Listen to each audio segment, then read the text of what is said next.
off step with first base. McCutcheon's throw. The runner breaks to the plate. Here's the throw. Wow. He is out. The Buccos win.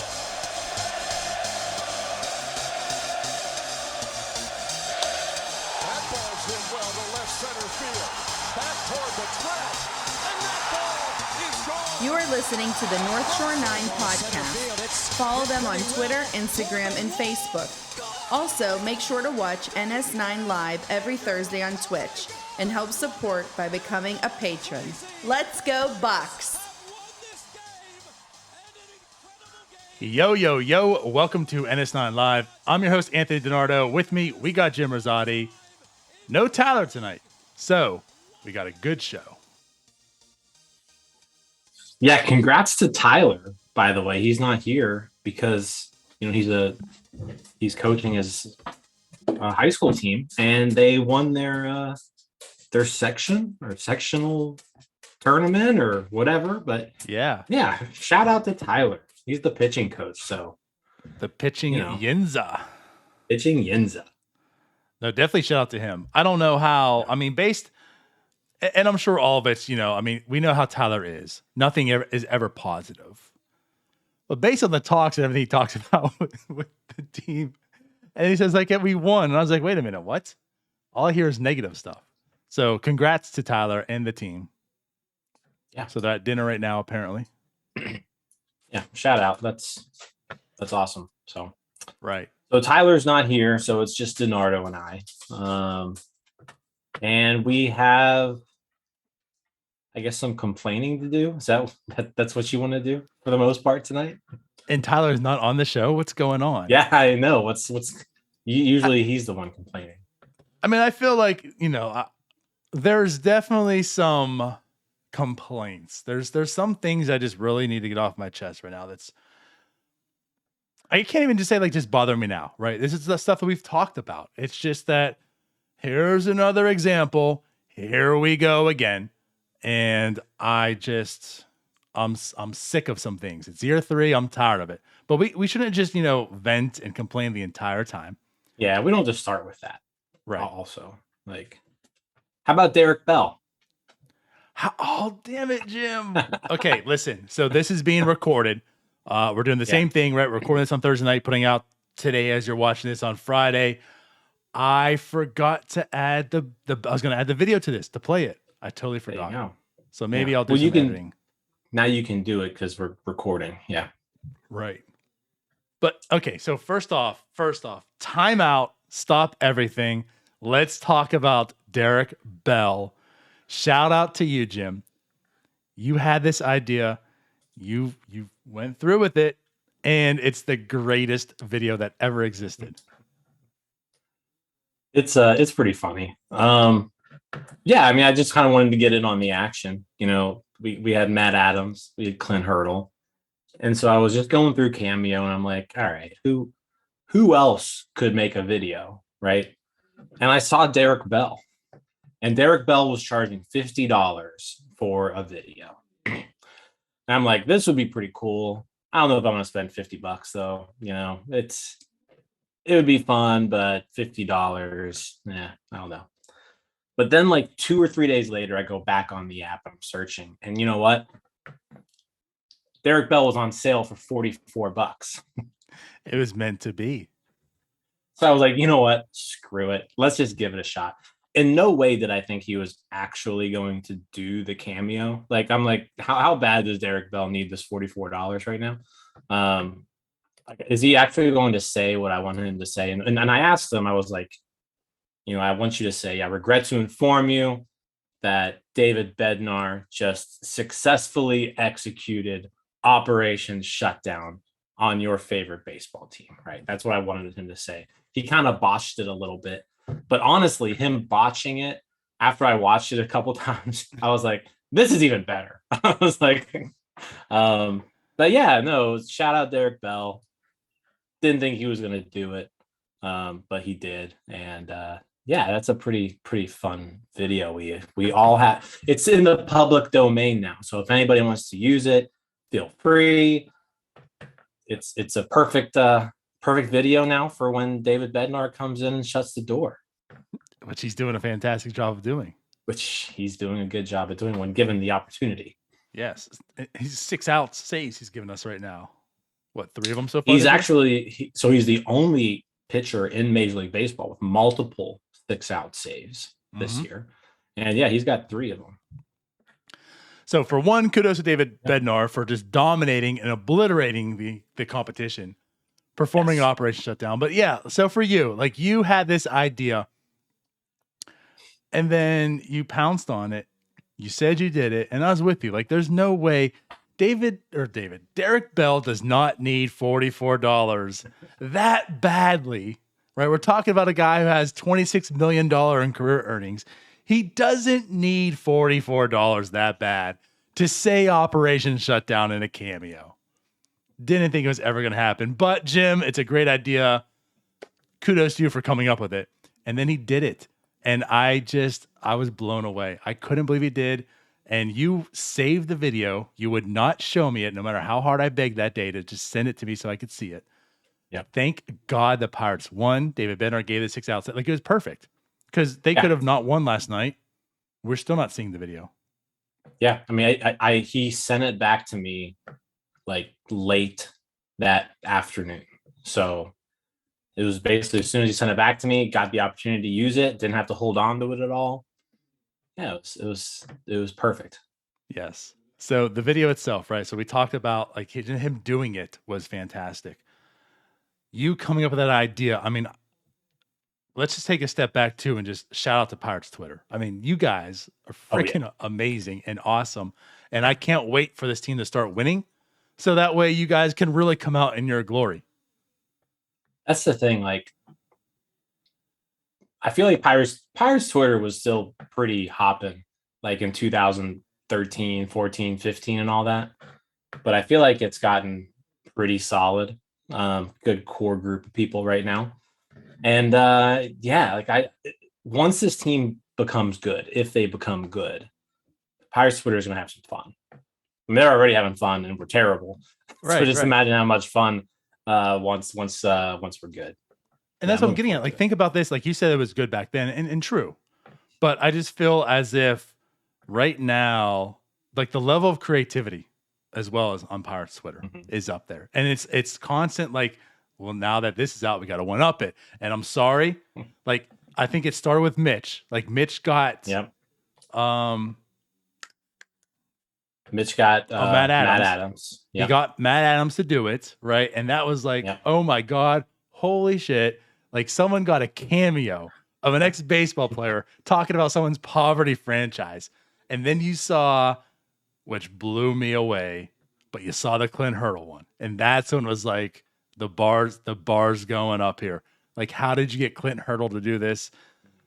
Now, you came out with Derek Bell talking Operation Shutdown. You also saw a Pokey Reese one that was out last night as well. Yeah, Pokey Reese one came out. Yeah. So Pirates Twitter is like flooding cameo right now. So again, we're talking about a level of creativity, but we're also talking about like a level of investment. Like people are spending $80 to get a video from Clint Hurdle to say this stuff to post on Twitter. Right. Yeah, it's great. Like, I want to see what's next because I mean, we just got to keep it going. Yes. I've done mine. I'm done. Like that'll be my one.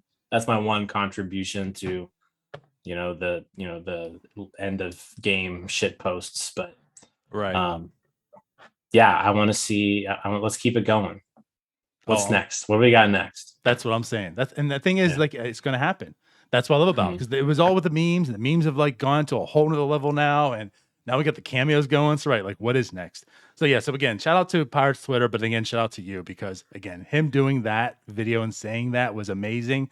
And what I just loved the most about it, which I think you talked about a little on Twitter, was it almost seemed, I'm not going to call him out, but it almost seemed as if that was the first time he was reading it. So when he got to the Operation Shutdown part, you kind of like, he kind of chuckles a little bit. He's like, oh, wait a minute. I know what the guys are talking about here. This is kind of funny. Yeah. So I love that part. I can't really decide if he knew what he was saying or if he didn't know what he was saying. I can't tell, honestly, from the video. So right. Like it seems like he didn't, or he did, and it got to the part, and it just making him laugh again because he's reading this how silly it is, you know. Yeah. But big shout to Derek Bell for doing it. My God, what Shout an out epic Derek video Bell. he's blessed us with. Yeah. I even said like, so you can like review them after you're done. And I was like, thank you so much, Derek. And he messaged me and was like, you're welcome.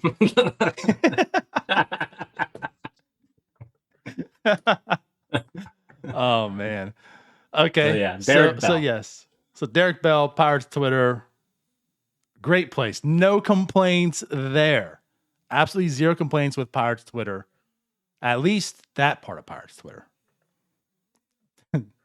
Not that we're going to complain about other part of Pirates Twitter. Maybe. But so yeah, so I guess let's move on. So what else do we want to talk about before we get into some complaining here?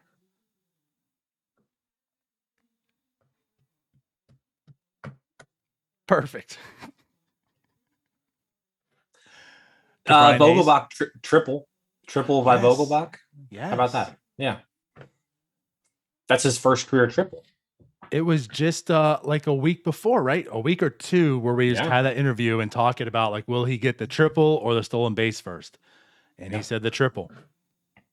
2 weeks later, here we are. He came through. Yep. Stand-up triple.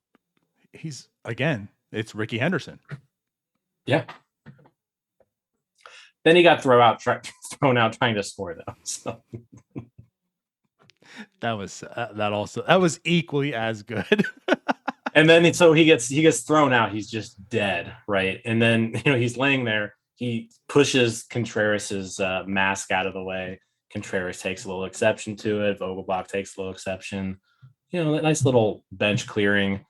There was no brawl really, but there was a nice little bench clearing, some back and forth. I liked it. I enjoyed it. It was fun. Yeah, for sure. I will say this. Now, granted, obviously player safety is important. However, if this was Vogelbach was a perfect player for the pre-Posey role. You know what I mean? Like, think about if Posey never got injured and that role didn't exist. Can you just imagine what that play at the plate would have been that night with Daniel Vogelbach chugging along at his 14-mile-per-hour sprint speed, which isn't the worst. And then Wilson Contreras, it's not like he's a small guy. No. What a collision that would have been. That would have been a pretty epic collision because Vogelbach would have been just like a bowling ball.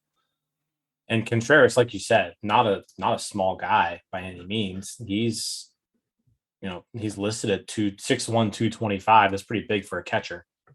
That would have been a pretty solid collision for sure. Again, I understand.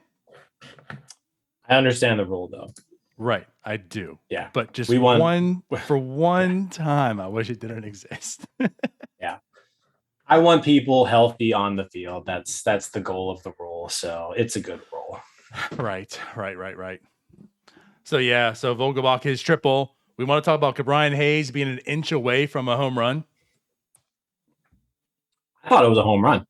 And then, it actually took like 3 replays for me to be like, oh, wait, that's not a home run. Did you hear that lightning right there? Is that what that was? Yeah. Oh, wow. So I'm in the middle of a thunderstorm right now.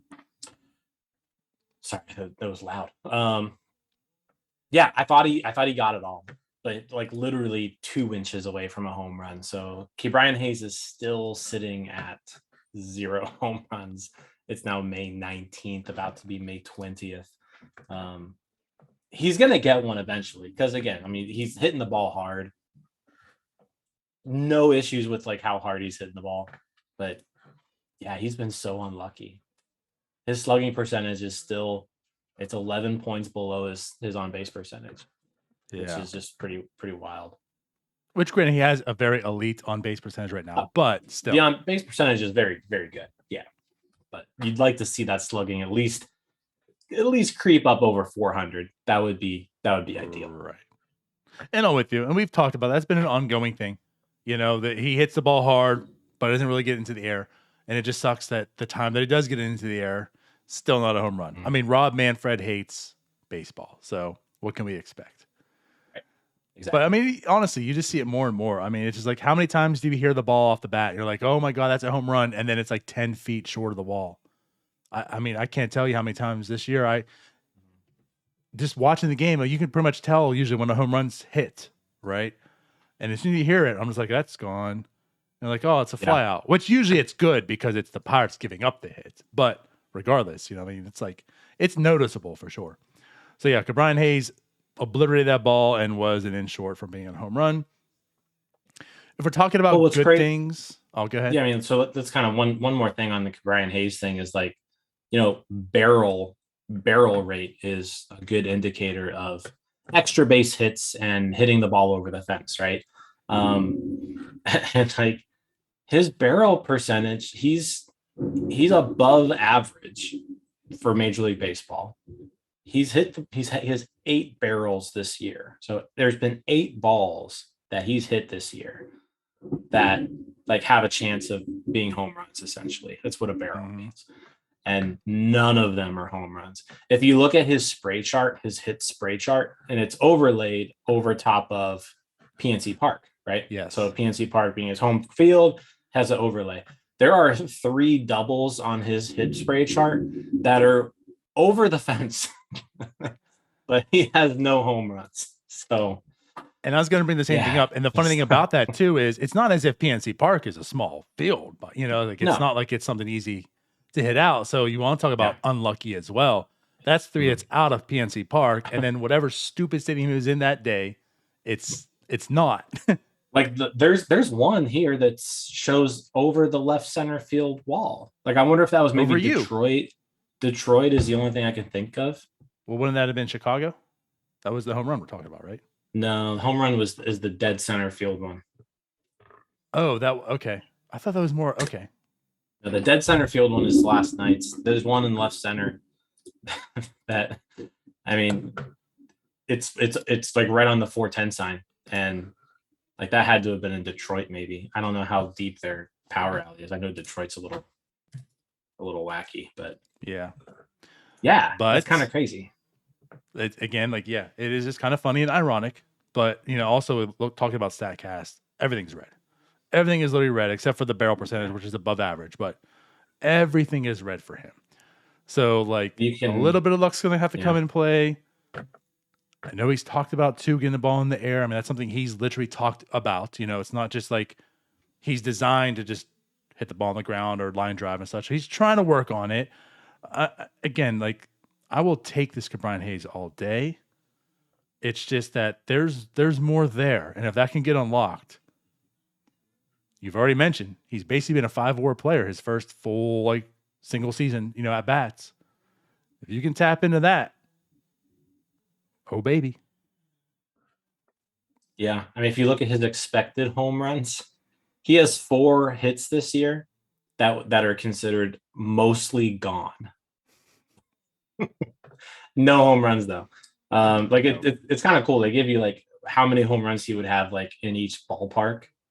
Like Seattle 3, Los Angeles 3, Boston 3, White Sox 3, Padres 3, Giants 3, Dodgers 3, Brewers 3. So like all these ballparks, he would have 3 home runs. PNC Park 3.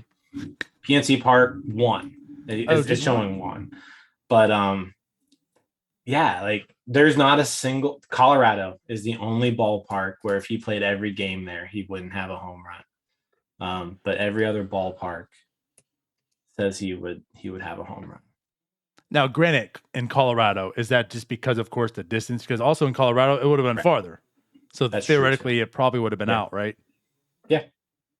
So, again, I'm still liking Brian Hayes. Yeah. I'm loving Brian Hayes, but like you could really, really fall in love with him if he gets the ball in the air a little more. If he was sitting there with 3 homers instead of 0, like that would make a big difference right now and in his overall slugging percentage and stuff like that, just because we're still only in May.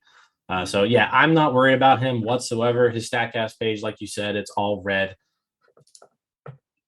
He looks like he's gonna be a good one. It's already. Do you think maybe it's a little conspiracy here? Do you think he's keeping the ball in the park because he's afraid to miss tagging first base again? Maybe that's in his head. Could be. That could be it.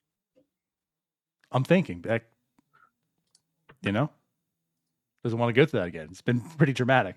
Someone should ask him. Yeah. Get on that, Mackie. All right. So there's our good stuff. There, we talked about that was like 20 minutes worth of good stuff. And like 15 of it was talking about Pirates Twitter and videos. Yeah, right. Yeah. All right. That's good. No, I want to say, like, again, one more thing. We're talking about good stuff. David Bednar again is just completely dominating MLB baseball right now. I mean, he's proven himself to be an elite reliever. I don't think that's just reactionary, just crazy talk. I mean, he is showing himself to be an elite reliever. He's throwing that ball wherever the hell he wants, and no one can hit it. I mean, even last night there were multiple pitches that he completely missed his spot. Didn't matter. Didn't matter. Yeah. And because last night he threw 30 pitches? Yeah. It was towards the end there. He wasn't getting the fastball high enough. There was one splitter kind of at the top of the zone. It's not really where you want to throw a splitter. But people can't hit him. They just can't hit him. No. So David Bednar also, and then I guess just to kind of add in there a little bit, I mean, Will Crow, I'm not saying this is a good thing, but we saw a Will Crow start, air quotes, right? Like the opener, they have Dylan Peters doing that. Now we've seen Will Crow do it in front of a Mitch Keller start. Will Crow looked fine. He gave the home run. He looked fine. Still an effective pitcher. But let's talk about that a little bit, because I know you had something to say. And I'm going to go back to something I said earlier in the season. We'll talk about the start, right? I think we all kind of figured this was going to be just like an opener situation, like not like he's actual coming into the rotation being a starter. But I did say something earlier, and maybe we'll talk about that a little bit here, that if there was going to be a season where you're going to do it and find out if maybe he fixed something and he can be a starter, this would be the season. Again, I think it's almost pointless a little bit because he's used as the opener. But I'm still okay if they wanted to stretch him out this year. Like if things still progressed, and especially if this rotation is as bad as it is, that if they wanted to go ahead and say, you know what, let's try a little bit more. Let's maybe get a little more aggressive. Let's try you back into the rotation. I still just want to say I'm okay with it. Well, keep in mind, they've already told us that you can't get stretched out in the majors, so you'd have to send him down to Indianapolis. Well, you would. You are correct. Yes. But what's his service time like? Maybe we can get another year out of him. How much longer does he have to be down there for? Right. No, so I mean, I was curious on how it would go. Like, I mean, they never announced a starter for Wednesday, and so it was okay. It was like, all right, well, they're gonna clearly do something here. That's Keller's spot in the rotation. What are they gonna do? Keller clearly has shown that he's not consistent in the starting role. So you know, it was worth a shot, you know. So Crow like becomes the opener, right? And my only thought is like, we saw Crow as a starter last year. How many games did Will Crow start last year? I would guess 18. 25. Okay. So like Will Crow's not a starting pitcher. Like, we found that out last year. I'm ready to just move on and say Will Crow's not a starting pitcher. I've accepted that. If you want to try it, sure, go ahead. But like, he's looked so comfortable and so dominant in the role that he's been in this year. I just don't see any reason to mess with it. Like, if you've got a guy who's capable of giving you 2 to 3 innings every 3 days or so, and he's been really good. Like, he looks like a completely different guy. Like, I was a little surprised that they decided to just kind of mess with it a little bit. I don't think it's really going to hurt. Like, he pitched 2 innings. It's not like they're stretching him out or anything. Because again, I said we saw Will Crow as a starting pitcher. He was bad. He was a bad starting pitcher. We've seen Will Crowe as a reliever, and he looks like a completely different animal, and he looks very good. So it's like, let him do the thing that he's really good at. That's my thought process. That thing. Yeah. Okay. I get your But point. again, I'm You're not fine wrong. with just like, I'm also fine with them trying this out. Like, I don't have any issues with it. Mm-hmm. Yeah, I don't think we're gonna get in a hard debate here. It's not as if it's not as if we're talking a Jose Quintana extension or anything. Because that we will fight with, which we could do tonight. I don't know. We'll find out how much of a complaint that session It's another episode. But yeah, I don't think it's going to be a hard argument, but I just feel everything you said is correct. It's true. I'm not going to say like you're completely wrong and it's terrible an idea or whatever, because all those things are factually correct. He has found success, so let him be successful. But where I'm just at is if this Pirates team was more of like a 2012 Pirates team per se, they're on that cusp, they're good. You found the role keeper there, it's fine. But this team is atrocious. And it's the most atrocious part about this team? It's the rotation. So if you're not going anywhere this year, and you're probably not going anywhere next year either, based on it, right? So you got a few years anyways. I just kind of feel like you got Will Crowe into some success. So while you're having that success, let's see now if maybe we can slide you in that rotation. Let's see now how you do there, because results don't matter. And honestly, Jim, 2021 Will Crowe, probably one of the better starters on this team right now. So, so he would help out too in that sense. But I'm saying, like, honestly though, him being there, like, let's find out if you can now do it, because now you're at your peak. You found success. If you can't do it now, then I'm giving up. Point blank, I'm done. This is the last time I'm trying. But to me, it feels like this is why you do it. You're in a place where you're not going to have success. He is having personal success. So try him out now, because again, too, like, think about this, Jim. If he's fundamentally changed enough and he can become a starting pitcher, that's way more valuable than what he is right now in that bullpen. And that solves a lot of questions. If he can become what 90% of what you hoped Mitch Keller could be, the Pirates are in a way better spot right now than what they were. Because I don't believe in Mitch Keller. I don't. I think there's a swap. If he becomes good, Mitch Keller becomes Will Crowe, and you hope that Mitch Keller can become a good bullpen arm, and then maybe you have something. So, like, that's where I'm at. I'm going to give him one last shot. Let's see what you can do. And if you can't, then fine. Get your ass back in this role in the bullpen, and that's where you are for the rest of your career, and be successful. I'm fine with that. I don't think he's a starting pitcher, but I don't think it's necessarily like the worst thing in the world to try. I think just what I would hate to see is them try to make him a starter, him fail, and then they go back to the bullpen and he's just not the same guy, because like he loses his confidence or something, right? Because I think that's just like a big thing right now, is like he's really comfortable and confident with like who he is right now. And I would hate, and I know he's a competitor, so he's going to compete and like do all this stuff, but there's something to be said about going out there and just like having success and see yourself being successful. He hadn't seen that at all up until this year. So it's like, okay, do you put him back in a role where all of his memories are, he's got like PTSD from starting, the first part of his career, or do you leave him where he's comfortable and he's confident? I don't know the right answer to that. The Pirates have sports psychologists, who talk to these guys probably all day long. And so they've got a better grasp on it than I do. I just, it depends on, what kind of guy Will Crowe is, I guess. Yeah. Again, I'm not going to fight anything on this. That I think is just the biggest part, that right there. So if he could be okay with it, then let's find out. And if he's not, then I guess don't mess with it. But either way, he has value where he's at, especially on this club now and in the future. So it's just good to have a nice Will Crowe. Regardless of where it comes, it is nice to have a good Will Crowe. Okay. Now, shall we complain? The floor is all yours on the complaint. Tell me the floor is all mine. Like, I mean, I'll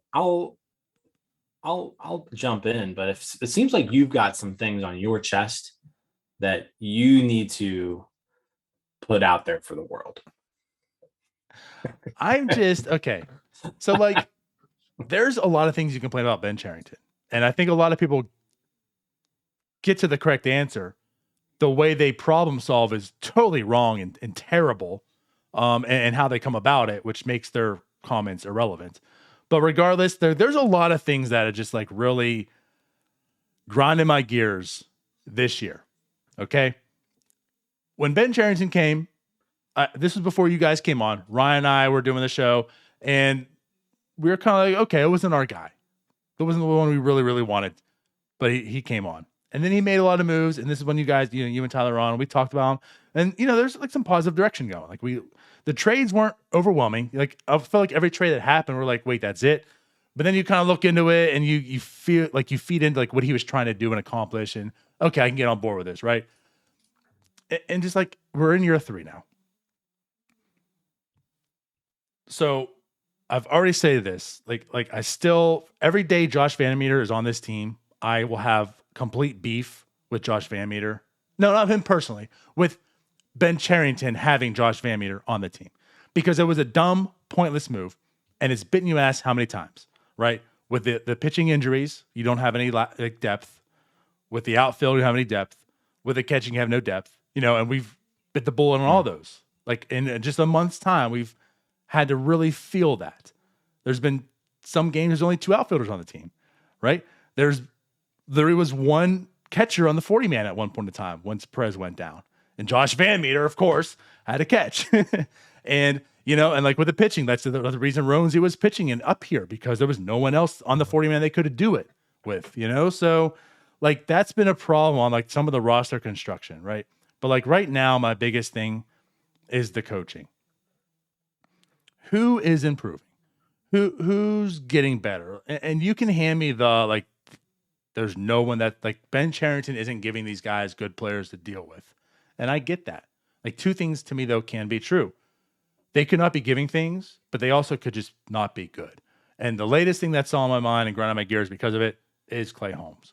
Because honestly, I was fully on board with that trade too. Like I'll out my ass on it. Like when that trade happened, I said, wow, the Pirates got like a person, a live human being, and not just 1, but 2 for Clay Holmes. It's a win. It's a win. I didn't believe in Clay Holmes. And he's elite. Like there's no other way to put it. He is an elite reliever right now. He's like virtually untouchable. And that was from day one. Like the moment he went to the Yankees, he was good. And this year he's even better. And like there's a fundamental change, and we're seeing it time and time again. But again, like instantly, and it's not like it was just like here's the thing too. Like it's in Yankee Stadium. Like for a guy that gives up hits and as hard as he does, like he's keeping the ball in the stadium, in Yankee Stadium, right? He's not walking anybody. He's taking away the curveball. He's using the sinker heavy. He's got a whole new grip on it. Like he is just an elite pitcher. And it just brings it back to what the hell are you doing, Oscar Marin? Who's doing anything here on the pitching side? Like nobody. So you can tell me that they're not giving anybody that's good, but Clay Holmes was part of that people that was not good. And it turns out he's actually elite. So how many people are actually good? We just don't know that they're good. I mean, what you can say really that the reason why Neil Huntington was fired, the number one reason, was because of all the people who left the organization and then immediately performed better. Mm-hmm. Like that was, and Bob Nutting even said that, like in a press conference with reporters, like one thing that bothered me, quote, Bob Nutting, is that all these players we traded away or something, they left the organization and they just immediately became better. Right. And that bothered Bob Nutting so much that he fired Neil Huntington. So, yeah, you're now seeing the same thing with a couple guys that I'm sure we'll talk about here, but Clay Holmes kind of being prime example number one. Clay Holmes was a guy where, personally myself, like as soon as he came up, I was like, the stuff's good. Like you could tell that sinker was good. It was just a matter of, okay, he needs to command this because he's walking way too many people. And for some reason it's getting hit. Like he's getting hit really hard. So like, how do we keep a sinker baller from giving up home runs? How do we keep a sinker baller who's giving up all these home runs to stop walking people? Because if you're going to give up home runs, the worst thing you can do is walk people, so that instead of them being solo homers, they're 2 and 3 run homers. And that was the problem with Clay Holmes really in his entire time with the Pirates. I don't think there was never really a debate on his stuff. Like his stuff always looked good from day one. Mm-hmm. Now the stuff's gotten better. Like the stuff's even better now than it was when he was a Pirate, but the stuff was good. And yeah, like you said, like it was like flipping a switch. He wasn't terrible that last partial season with the Pirates. He was serviceable, right? But he wasn't great. He was still walking way too many people, giving up way too many home runs. But overall, like he wasn't awful. But then as soon as he goes to the Yankees, the walks go away, the strikeouts go up, home runs go down. Everything just got better. Like he got better. And then this year, like you mentioned, he's one of the best pitchers in baseball when it comes to coming out of a bullpen. There's just really no way around it. And yeah, it's you see these things popping up on Twitter where it's like, oh, look at Clay Holmes' slider grip last year. Now look at his slider grip. And now his slider is so much better. Well, it's like, why didn't we try that? Right? Like, why did it take him going to the Yankees to do something like that? And again, not to really cut you off here, but yeah. How was it that the Yankees were able to identify this without him being on the team right away? Like they traded for this guy and they said, you've never been in this organization. We don't have the data the Pirates have on you. We don't have the personal stuff on you. Came in, do this, and then boom, he did it.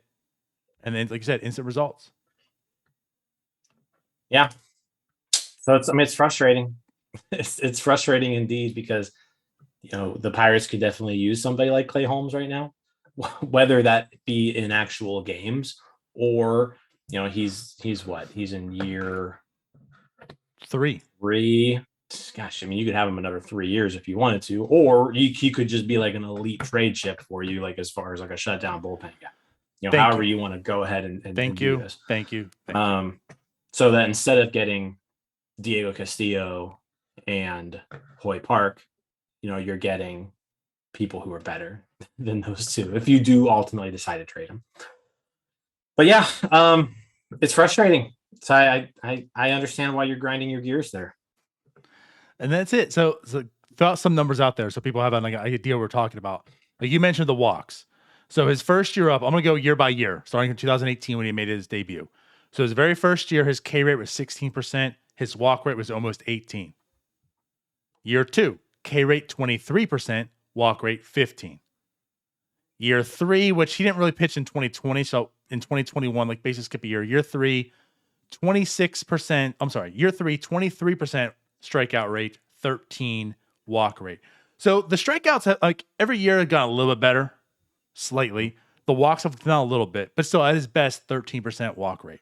That was part of last year with the Pirates. He gets traded to the Yankees. His time with the Yankees. Now, mind you, first half of 2021, 23% strikeout rate, 13 walk rate. In the Yankees, it jumps to 33% strikeout rate, which you're talking really good stuff now, and a 4% walk rate. So again, an instant drop and a huge drop. And then we look at this year, a 26% strikeout rate and a 3% walk rate. So it's even less. Like you say, instantly no longer walking people. You're in Yankee Stadium where that's all you can do is give up home runs because Brian Hayes would have like 20 right now in Yankee Stadium, jokingly talking a bit. But so again, like you're in that stadium. He doesn't walk anyone, doesn't have any hits. For this year, Jim, he's got a .44 ERA. A .44 ERA. He's elite. And that's what brings me back to this part too. So we will maybe chat a little bit about Pirates Twitter and some people. Like, I'm tired of seeing that. Well, yeah, but you'd rather have Diego Castillo. He's an everyday player than a reliever.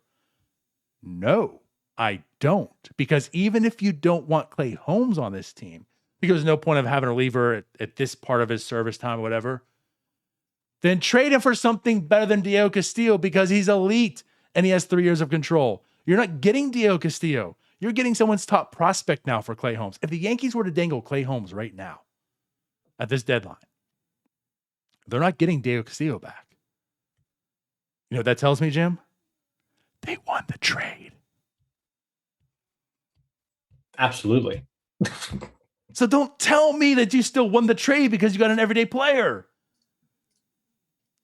You screwed up and didn't identify how to utilize Clay Holmes. And now someone did, and they have unlocked this elite reliever. And again, like if they want to trade him, they're getting a top prospect. Yeah. So you failed. Again. Let's go back to Oscar Marin. What we've been questioning since the end of 2020. He ain't it. I was optimistic about him. He ain't it.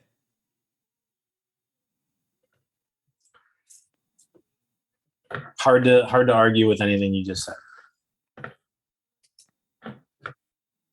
I credit Roberto Perez for most of any type of pitching successes this year, for whatever you want to call them, than Oscar Marin.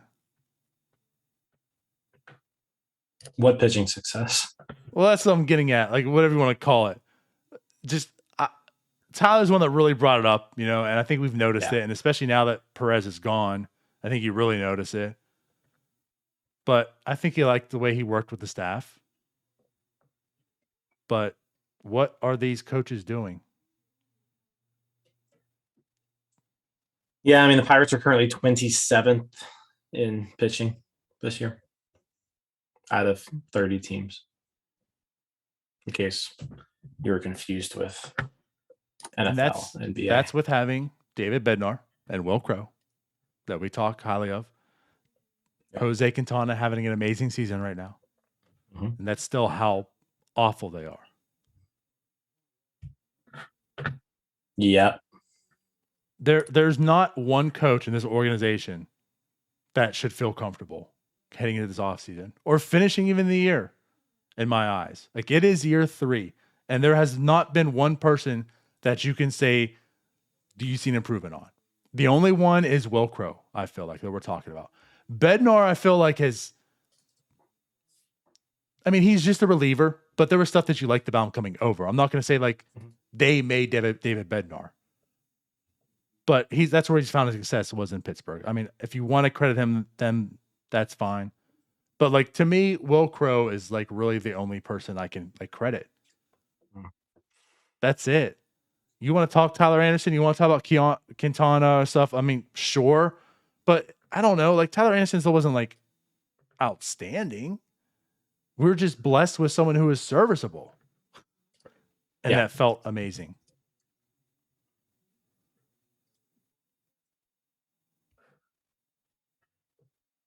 Yep. You don't want to add. I don't know what you want me to add. I mean, you said it all. I mean, there's not much good going on. Not even at just the major league level, but like if you look top to bottom, the entire rebuild, and you think of like the guys who, you know, you're relying on to make this rebuild a success. It's not necessarily going the way you would hope, I think. Because again, like Mitch Keller, huge part of the rebuild. Like Mitch Keller is somebody like you need him to be good. Otherwise, you have no like veteran pitcher, like none at all. That that has been on your team for a while. You can sign these, Jose Quintanas and Tyler Andersons, and they should be doing more of that, in my opinion. But having Keller be good would have been nice. And it's not looking like that's the case. So then you're like, okay, well then there's Rowan C. Contreras, and they're just dicking around with him. Like he's just putzing through AAA, just clear, blatant service time on it. Like I don't know if I've ever seen a more blatant service time manipulation. Because like at the beginning of the year, I was like, you know what? I think Contreras maybe could use a little bit of time in AAA. No, he doesn't. He doesn't need any time in AAA. He's 100% ready. He's probably the best pitcher in the organization right now. And he's in AAA. All of these people on the Pirates, Chase DeYoung, Heath Hembry. I can't even name all these. Tyler Beatty is on this team. And Rowan C. Contreras is just putzing around in AAA, being extended, right? Whatever that means, because the Pirates starting pitchers, as it is, only throw like 3 innings at a time anyways. Why can't he do that in Pittsburgh? I don't know. But it's just so wildly blatant manipulation at this point. It's just so stupid. Now, mind you, I want to throw this in there. He could come back. Like he's past that date. Wasn't it May 8th, the date that he could come back, and then this year doesn't count? So he's already past the date where like he would accumulate a full year of service time. He has not passed the Super 2 date yet. Well, that's what I'm getting at. He's done that. So that's gone, and he's still down there, which means Super 2 we figured to be what, the 18th of June? Because like those 3 extra days or whatever? Yeah, well, for him, because he's got that extra service day, yeah, it's probably going to be like around the 15th, 16th, that area. So, I mean, he's still got another 4 weeks down there. Is that what we're seeing? Like, is that what we're going to wait till? Yeah, I think so. Perfect. I don't know. I'll be surprised if they bring him up before that. Honestly, I'll be surprised. I'll believe it when I see it. But then, like I said, top to bottom, Brian Reynolds is completely lost. And like I know Tyler keeps saying like he's not worried about Brian Reynolds. I kind of am. Like he just looks bad. He looks bad right now. He's not hitting the ball hard. He's striking out a ton. He's chasing pitches. Literally the only thing he's doing as well as he did last year is walking. His defense is worse. He's slower. Every statistical category you can look at from like how Brian Reynolds is performing from last year to this year, he's just worse. He's a worse baseball player.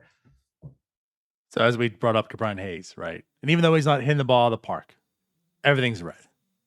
Hayes is fine. Like Brian all Reynolds, good with Hayes. Everything's blue.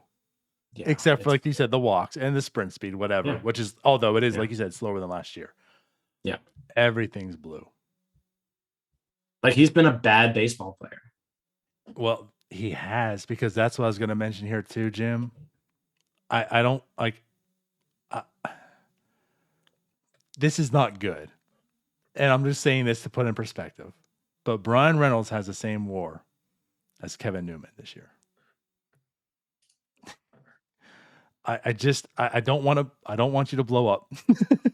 I don't want to alarm. I don't want to alarm you. But this is why, yes, end of April, I'm with Tyler too. Like, I'm not worried. It's Brian Reynolds. Clearly it's a slump. He's never really had like a slump opposed to that season, right? Just a bad season we kind of talked about. It's not like he didn't really slump his first year. He never really had like a slump last year. He was just consistently like hitting, you know? Mm-hmm. And maybe it's the first time he's enduring a slump. Whatever, he'll figure it out. But now, like it seemed like in Cincinnati, like that weekend, he was maybe figuring it out. And they're like, okay, this is it. Like perfect. He's found it. He'll get in his groove. And then the very next week, right after that series, it was what we were seeing all of this year. And so now he's down to 95 weighted runs created plus, right? Like we talked about, he was at least over. He was at 1-0 something at one point. He's at a negative 0.1 WAR because the defense is so awful as well. he is productively giving you Kevin Newman production right now. Negative 0.1 WAR. Brian Reynolds. It's not good. It's not good.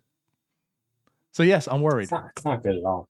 I am a little worried. Like, he doesn't look like himself. Like, he looks a lot like 2020 Brian Reynolds and not 2021 or 2019 Brian Reynolds. So then it's like,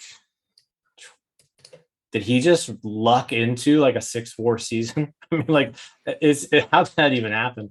But then, like, you hope that he's like something in between at least. Like, I don't think Brian Reynolds is like a terrible baseball player. No. Right. But now maybe do we have to pump the brakes on saying like he's a top 10 outfielder? Probably.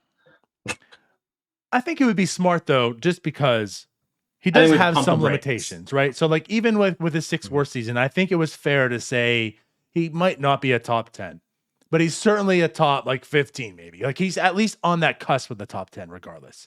Because maybe he's not like a 300 plus hitter, maybe he's like a 290 hitter. I mean, I'm just saying like what he did last year, I could see normalizing a little bit. Still makes him a very good player. And I felt like he could consistently be that player, but he's not going to go out there and give you like 40 home runs, right? He's not going to go out there and like steal a ton of bases. Like his defense is good, but you still kind of like question it. Like, is it really like, should it be this good? So I feel like to just embrace him as a top 10 player through in and out, maybe he's like on that cusp. But the thing is, this is not a cusp of that at all. This is, are you good enough to be a starting outfielder for the Pirates? And that's not good because there's only 2 of them on the team. And he's one of them. Yeah, no, you're right. He, like I said, he's been bad. And it's one of those things where like we're getting to the point in the year where like he needs to start hitting. Like he has to start doing better. It's May 19th. It's not April 19th anymore. Like it's May 19th. June is 2 weeks away. Mm-hmm. Are we going to go into June and with Brian Reynolds hitting 210, like, and with playing terrible defense? Like that's not good. It's not good. Yeah. And like someone would say that too. I've seen some people talk about this also. Like, well, you know, he has no protection in the lineup with him, you know, so, but I don't think that's like the thing either, because like you're saying, he just looks bad. It doesn't seem as if like it's how he's being pitched to. It's just also that he just does not look like a good hitter, and he's not doing that thing well.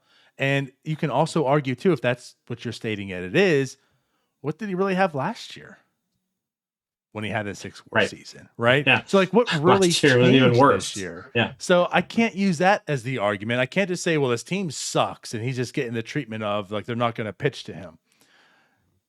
So yeah, I'm officially like on the worry train. And not that like I'm worrying if Brian Reynolds is ever going to be a good baseball player, but I'm worried now like what is going on. That's what I'm worried with. Before it was like, man, maybe it's timing thing, maybe it's this, maybe that. Now I'm worried like what's happening. We got to figure this out. Yeah, like you have to figure it out. You can't, like, this can't be Brian Reynolds, because if this is Brian Reynolds, then you look at it, there's 2 ways that we were talking about Brian Reynolds going into this year, right? You either extend him or you trade him for a huge haul, right? No one's trading a huge haul for this version of Brian Reynolds right now. And I don't know if I want to extend negative 0.1 WAR Brian Reynolds, who's producing the same as Kevin Newton. I don't want to extend that guy. Right. So it's like like Brian Reynolds, you're just gonna have to figure it out. Like you have to figure it out. At least be good. Like he has to be good. He has to be good. So would you also maybe say that 6 WAR Brian Reynolds? What's that? He doesn't have to be 6 WAR Brian Reynolds, right? Right. But he needs to be at least 3 WAR Brian Reynolds. Like he needs to do that. And like that's what getting at when I was saying that stuff. Like I don't know if I could just pencil in Brian Reynolds being a 6 WAR player. But like to say he could be a 4+ WAR player isn't a knock on him. You know, that's a good player, but that's something I think that's what I would expect. Like Brian Reynolds to me is a 4+ WAR player year in, year out. And he'll have his peaks where he has like maybe a 6 WAR, and such. Again, like let's go on like the Starling Marte. Like Starling Marte was so freaking underrated and people hate on him, but he was such a good baseball player. And like that's how I feel like Brian Reynolds is. Like Brian Reynolds to me is Starling Marte. That's how I kind of viewed him. Who could Starling have Marte better. At this point, I have way more faith in than Starling Marte never put up a 2020 like season. Starling Marte never put up a season like Brian Reynolds is putting up right now. That Never would be did. my argument. So like that's the thing too. Yeah. Like 2020 was just so weird that I don't like to take too much stock into it. Like I get it happened. And you want to say Starling Marte never did that, and sure I get it, but that's I want to kind of wait that. To me, that's a mulligan for everybody. But what's worrisome is the 2022 season that we're having so far. Like Starling Marte has never done this for this long. So right. But yeah, again, so like Brian Reynolds to me was always going to be like a Starling Marte type who probably had the ability to do, which we proved it, right, better than Marte. But he would probably sit around like 4 WAR every year. So I yes, would love that. Right now he's negative. I'm worried about Brian Reynolds. And again, so it's like, so what's the coaching doing? I don't want us to put it all on them, obviously. I understand that. Yeah. But if we're talking about Oscar Marin in the pitching inside too, it's like, so even on the hitting side, what's going on here? Yeah. No, I mean, like you said, I agree.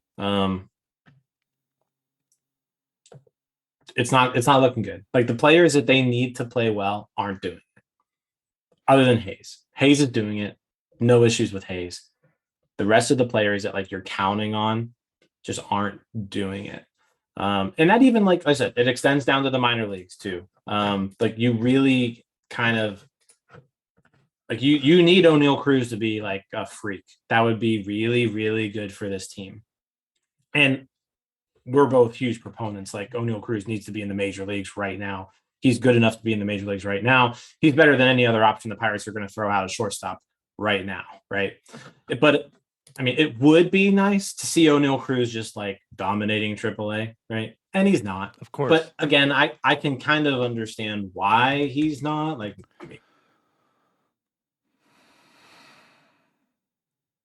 stop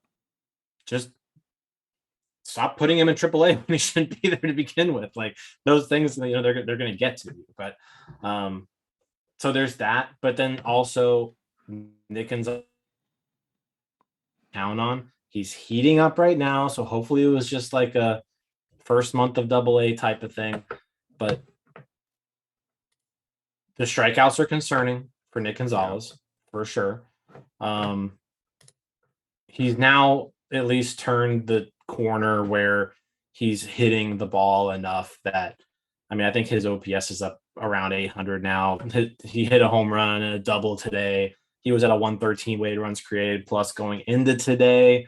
So he'll probably be around 120 after today, which is fine. You want him to be higher than that as like an advanced college bat at AA at age 22, almost 23. But the strikeouts are what's concerning. Like the hit tool is what he's been raved. Like people were raving about his hit tool, and the hit tool doesn't look like it's necessarily there. Maybe he's hitting 243. He's striking out 34% of the time. So it's like, okay, you have this guy who scouts were telling you was going to win a batting title, and now he's hitting 243 in AA, and you're like, maybe we need to, like, that's a guy we were counting on, right? And now he's, instead of being like a sure thing where, I feel like everybody who wrote anything about Nick Gonzalez is like, the dude's at least a starting second baseman in the major leagues. Like at least that. And like probably an all-star every now and then. Like that was like kind of what everybody's assessment was. And now it's like, he could be a bust. The one thing you felt like is he had like the limited ceiling, but extremely high floor. Like it was like you pencil him, he's going to be a major leaguer and he's going to be an everyday major leaguer, basically. But he's probably not going to be an elite guy. And okay, like I'll take that, And like you said, the hit tool was absolutely there, but I feel like he's a different hitter too. Like he's adding some power to his game, but with that is the low average, the higher strikeouts. Like that wasn't like really his thing. Like he was going to be like that high average, good hit. The power is going to be limited. But like one thing too this year too, and I don't know, I'm not at the games. I don't obviously know his approach and such, but he's walking a lot as well. So I'm also kind of intrigued, like what's up with that? Is that a development thing maybe going on with him right now? Is it just his new I think a lot of it has to do with, if you've been a really good hitter your entire life, you don't really worry about striking out. Like you're not afraid to do it because like you trust your ability to hit the ball. So like up to this point in his career, he probably never really had an issue with waiting to get his pitch, right? Like letting that ball on the corner go. If he didn't like it, just who cares? You'll get a better pitch later on. You can foul off some pitches until you get a mistake, right? Like that's kind of what when I look at the walk rate and I look at the strikeout rate, it kind of reminds me like that's a guy who has a lot of confidence in his ability to get a hit, right? Like he's going deep into counts. He's not afraid to see a lot of pitches and wait for his pitch.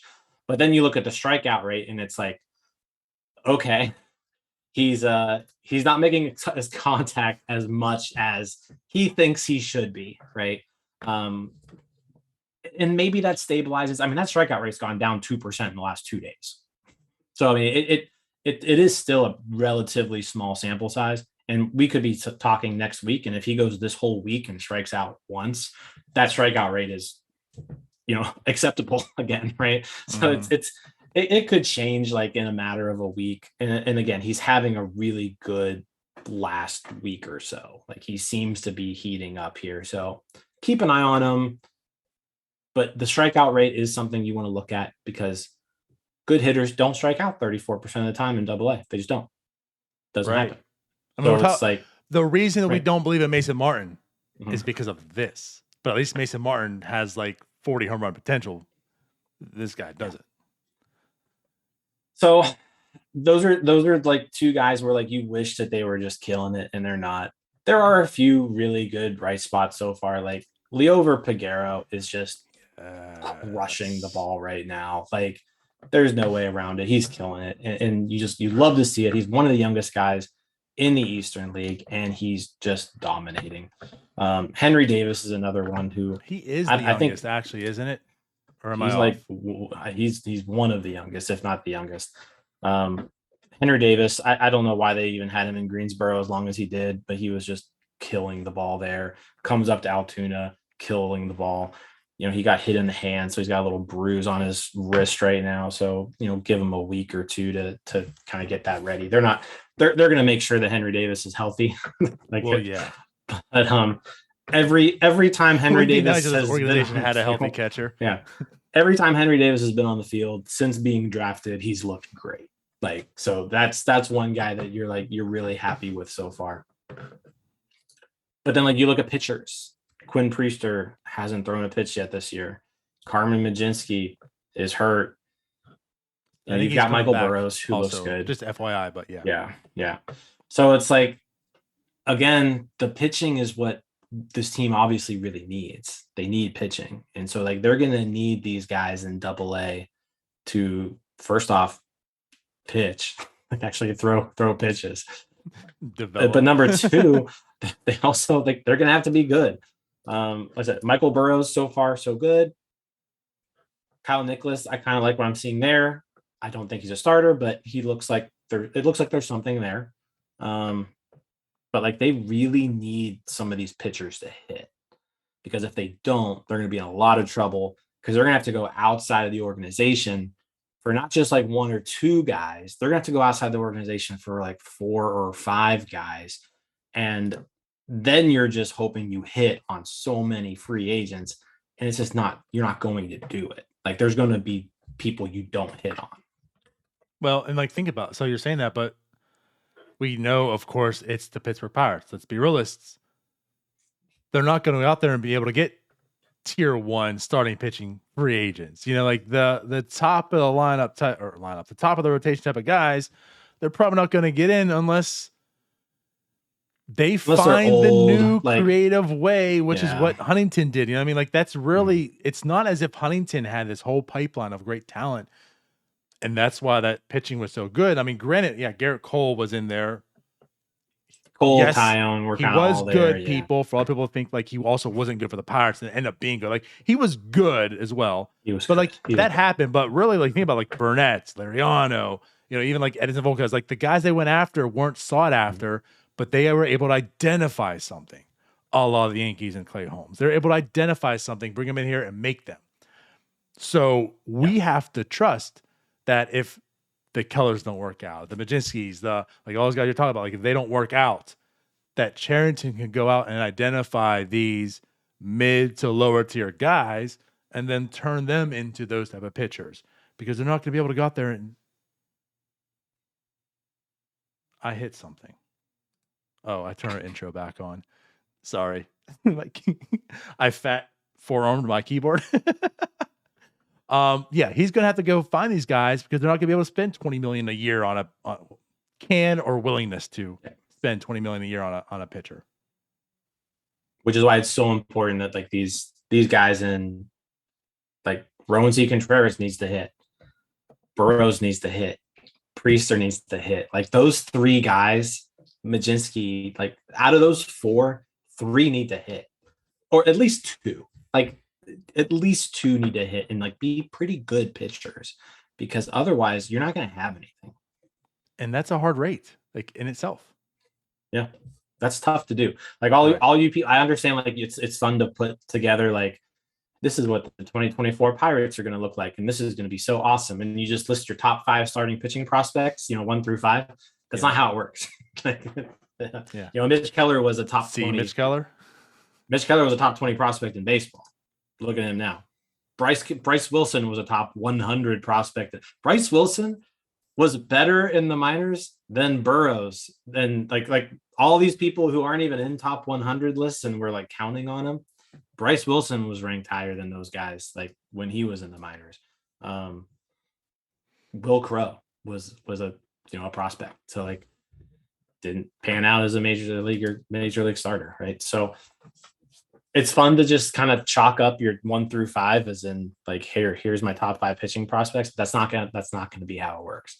Like you hope to get 2 of those guys, but the rest, like you're gonna have to go outside the organization. But they absolutely need to hit on some of these pitching prospects. Have to. It's kind of also why you don't make your shortstop an outfielder, because some 21-year-old's a better shortstop.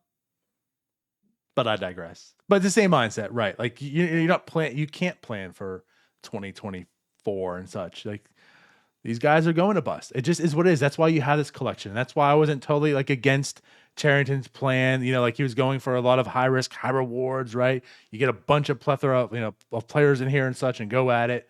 So like I got it and understood it. But right, like there is to me like this clear major hole with the pitching right now. And I think you joked about it on Starbucks. Like you just wouldn't be shocked. Maybe the Pirates go out and do a Cincinnati Reds, right? And like every draft pick is literally a pitcher because that's what they need right now. Yeah. Hey, Kumar Angels, Rocker. by the way. Oh, my bad. Angels. Yeah. I knew it was a red team. No, yeah. Hey, Kumar Rocker, and one of them pitched. in, One of them pitched a no hitter. that was a different draft. So I was also just trying to give you kudos to your, alma mater, but whatever. Yes. So I know that's your boy, but fine. Okay, it was another draft. Too. Louisville starter, read that, Chris. Yeah. Anyways, yes. So, and then again, like I don't go too deep, but it's like I'm also tired of watching these defensive blunders everywhere. Like also I understand like Yoshi's limited, like there are limited players, and I get it. That's why Yoshi shouldn't get all the hate. He's not a first baseman, he's a DH. Ben Cherington forced him to play first base because he didn't want to sign a first baseman. So fine. But like we saw the mishaps last year, like you're still seeing them. Like when can we actually have good coaching, good fundamentals? Like when can you actually see major league performances that should be like second nature to these guys. Well, starting players in their actual positions would be a good start. Okay. I will hand Like, that to you. let's say, like, let's just look at the Pirates lineup yesterday. Let's just play a little game here. Keep Brian Hayes, third baseman. There you go. So he's playing his right position. Brian Reynolds, center field. Let's be real. Brian Reynolds belongs in left field, probably. Yeah. Technically speaking, he's not playing his position. Right. Michael Chavis, second baseman. There you go. That's his position. Vogelbach, we won't talk about. DH. Rodolfo Castro, shortstop. Rodolfo Castro is not really a shortstop. He's a second baseman or a third baseman. He can play shortstop if you need him to, but that's not really what he's done all throughout the minors.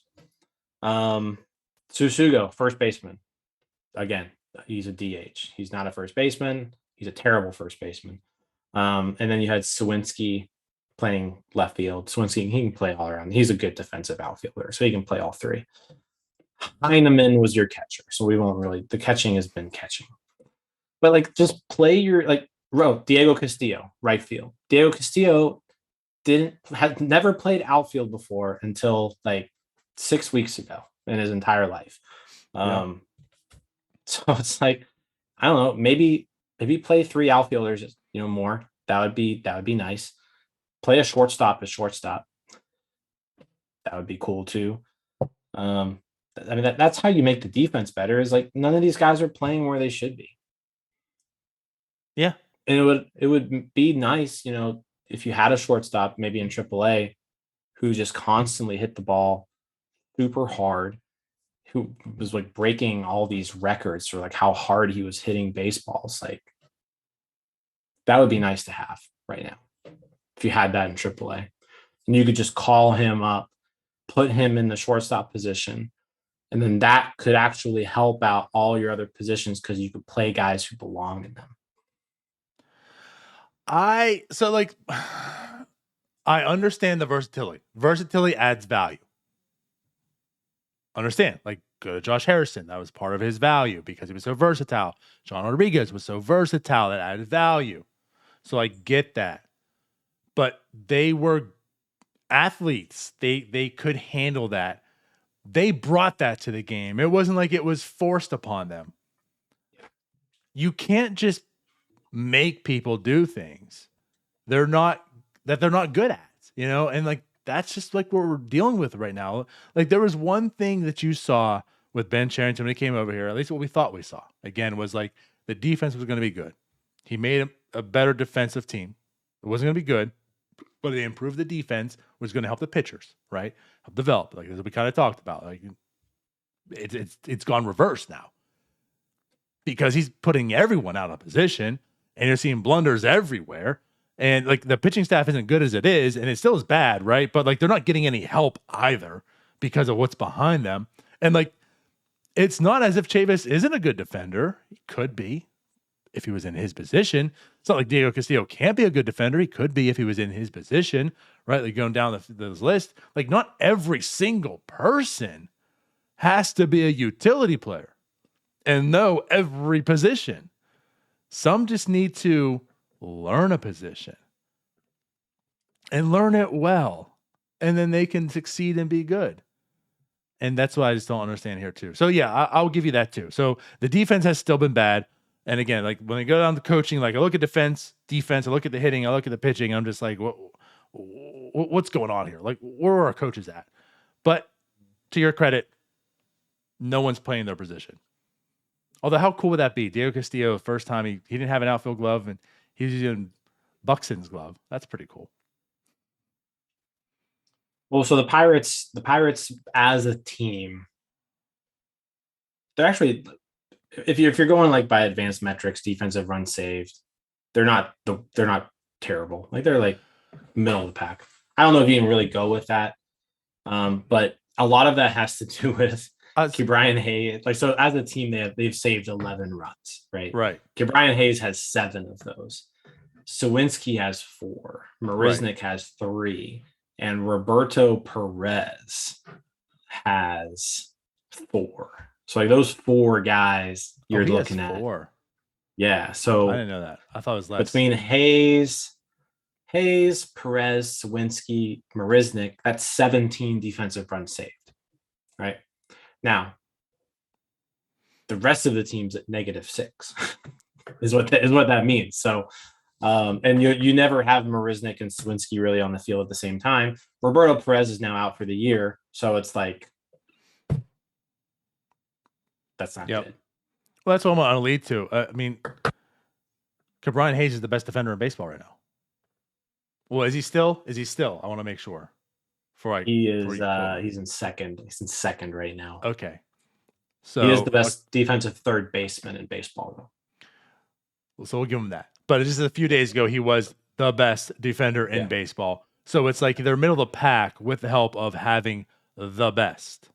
Yeah. And so, yeah, you're right. But it's also because you have one guy there who's the best in baseball. You look at the rest of the team, and it's bad. It's like Sawinski's been a saving grace by all means. Again, having outfielders play the outfield, it's a crazy concept, but like they got Marisnik, they called up Sawinski, and like those 2 people have been great defensively. When before you were trotting out Cole Tucker and Diego Castillo all the time in the outfield, and neither of them know what they're doing. Hoy Park, yeah. Yep. So I don't know. Yeah, that kind of grinds my gears too. Is how much everyone has to play out of position, and again, back down to O'Neal Cruz at this point in time. I don't. And we're basically we're playing people in positions they only have gloves for it. Yeah, like people are borrowing. This is Major League Baseball, and people are like borrowing other people's gloves because they don't own the proper piece of equipment to even play the position. Right. And that's what I said. I even noticed they brought out the broadcast of the night. Like Diego Castillo's first outfield glove was a Byron Buxton glove that Derek Shelton still had. Yeah. That shouldn't happen. Again, going back to the whole O'Neal Cruz thing. Like you should have had this whole offseason if you want him to do that to prepare. And he should have had a glove. And he didn't have a glove till halfway through spring training. Or like, I don't know. Maybe you should have signed a corner outfielder. So what you're trying to tell me is maybe a team like this team who has poor coaching and they're all just going nowhere and have no idea what the hell is going on could maybe use some actual leader frickin' leadership. Leader frickin' ship, I wanted to say. But anyways. They're just like half decent players, yeah. Like all the struggles, like wouldn't it be nice to have the AJ Burnett there? To be like, hey Mitch, chill. We're gonna get you through this. Right. I would have loved Andrew McCutcheon on this team right now. But anyways, like just have some corner outfielder that was like a veteran presence.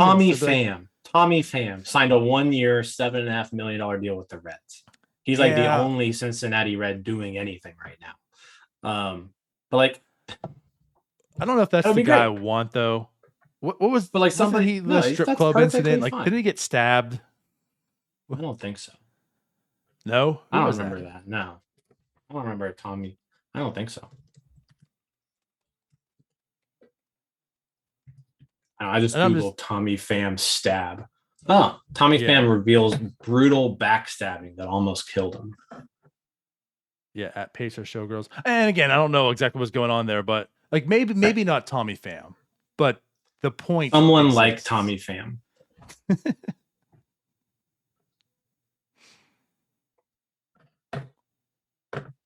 But yeah, I mean, like as much as like we shit on the Reds, that was like the one guy they signed. And again, surprise, surprise, he's like the one guy on their team doing anything.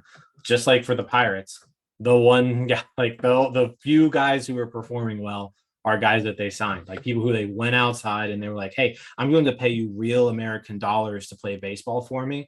Those are like the best players on the team. Vogelbach, Quintana, Reds, Tommy Pham, like maybe exchanging currency for Major League Baseball players is a good thing. Maybe that's a good thing to do. It's turning out to be the play. Yes. So I don't know. Like I said, I don't want to beat this too much into the ground, but these are definitely things that have been grinding on my gears. And With all that as being said, mentioned, we're in it's- third place. I mean, sure. The Third place Bucks. the Reds are coming back up. The Cubs are still We are there. five games ahead of the Reds. We do, I believe, now officially.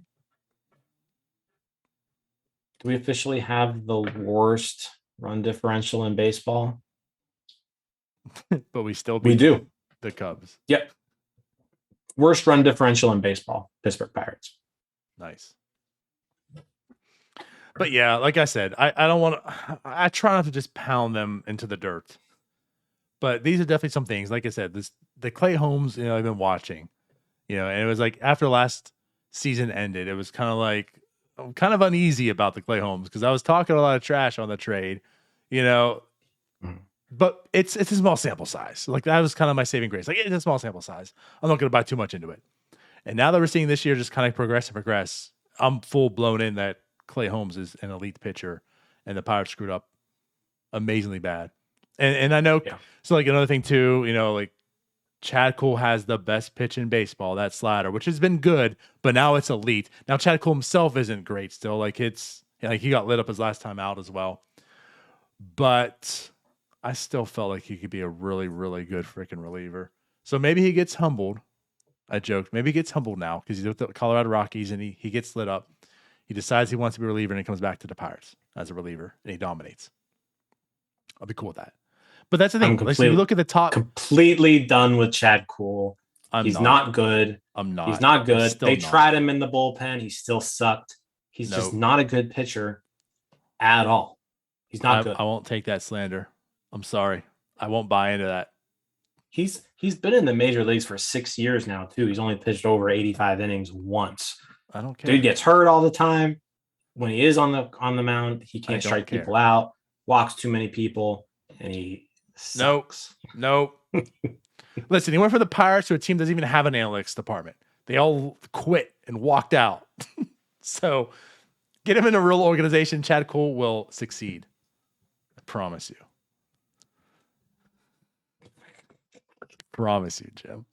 He's not going to get a chance after this year because he is going to not pitch very well. Like, he's off to a respectable start. It's not going to end well. And this will be his last year in Major League Baseball. Nope. He could make a solid KBO closer maybe next year. No, I'm not buying into it. But anyways, yeah, we'll end this. We'll get out of here. Those are just some things that really grind on my gears. And I'll end it with this. I hope. Now, I don't think it's going to happen because it's such a high standard. But I hope somebody tops your video, Jim. So Pirates Twitter, do your thing. Let's see it. Let's do it.